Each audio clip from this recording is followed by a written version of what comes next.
नमस्कार दोस्तों, उत्तराखंड एलटी 2024 में एकेडमिक एप्टीट्यूड के अंतर्गत आज हम देखेंगे objective questions related to Radhakrishnan आयोग। राधाकृष्णन आयोग क्या है? शिक्षा के क्षेत्र में भारत स्वतंत्र भारत का क्या था? प्रथम शिक्षा आयोग था। ठीक है, तो पहला क्वेश्चन है कि राधाकृष्णन आयोग की स्थापना किस वर्ष की गई थी? जिसका आंसर क्या है कि 4 नवंबर 1948 को राधाकृष्णन आयोग की स्थापना की गई थी। ठीक है, आगे है राधाकृष्णन आयोग के अध्यक्ष कौन थे? तो राधाकृष्णन आयोग के जो अध्यक्ष थे वो कौन थे? डॉक्टर सर्वपल्ली राधाकृष्णन इसके क्या थे? अध्यक्ष थे। ठीक है, आगे अगला क्वेश्चन है कि राधाकृष्णन आयोग को अन्य किस नाम से जाना जाता है? तो इसका आंसर है कि राधाकृष्णन आयोग को विश्वविद्यालय शिक्षा आयोग के नाम से भी जाना जाता है। ऐसा क्यों? क्योंकि जो राधाकृष्णन आयोग था वह उच्च शिक्षा स्तर के लिए क्या किया गया था? इस आयोग का निर्माण किया गया था। ठीक है, आगे अगला क्वेश्चन अब हम देखते हैं कि राधाकृष्णन आयोग ने अपनी रिपोर्ट कब जारी की? तो इसका आंसर है कि 25 अगस्त 1949 को राधाकृष्णन आयोग ने अपनी जो रिपोर्ट थी वो क्या की थी? जारी की थी। आगे अगला क्वेश्चन है राधाकृष्णन आयोग में कितने सदस्य थे? तो इसका जो आंसर है राधाकृष्णन आयोग में 10 सदस्य थे। आगे है राधाकृष्णन आयोग द्वारा शिक्षकों को कितनी श्रेणियों में वर्गीकृत किया गया है?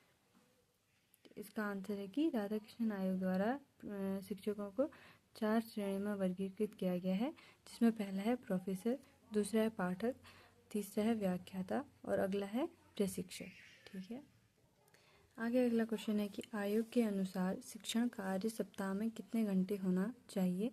तो राधाकृष्णन आयोग के अनुसार जो सप्ताह में शिक्षण कार्य है वह 18 घंटे होना चाहिए, उससे अधिक नहीं होना चाहिए। ठीक है, आगे है शिक्षण कार्य के से अवकाश की उम्र कितनी होनी चाहिए? तो शिक्षण कार्य से अवकाश की उम्र 64 वर्ष कर दी गई थी राधाकृष्णन आयोग के अनुसार। आगे अगला क्वेश्चन है कि उच्च शिक्षा को किस सूची के अंतर्गत रखा गया है? तो उच्च शिक्षा को किस सूची के अंतर्गत रखा गया है? समवर्ती सूची के अंतर्गत रखा गया है। तो देश में कितनी सूचियां हैं? 3 सूचियां हैं, केंद्र सूची, राज्य सूची और समवर्ती सूची।